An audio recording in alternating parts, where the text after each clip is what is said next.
أعوذ بالله من الشيطان الرجيم بسم الله الرحمن الرحيم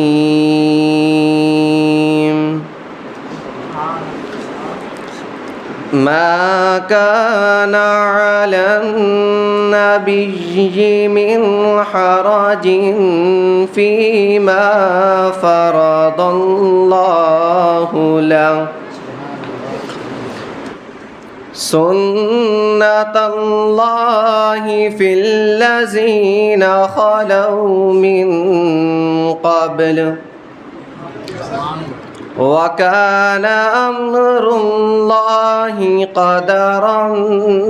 مقدورا الذين يبلغون رسالات الله ويخشونه ولا يخشون أحدا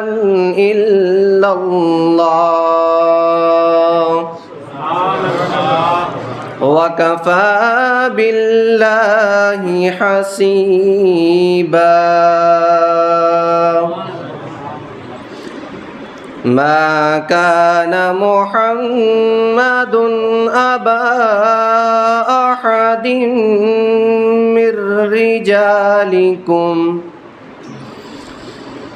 من رجالكم ولكن رسول الله وخاتم النبيين وكان الله بكل شيء عليما صدق الله العظيم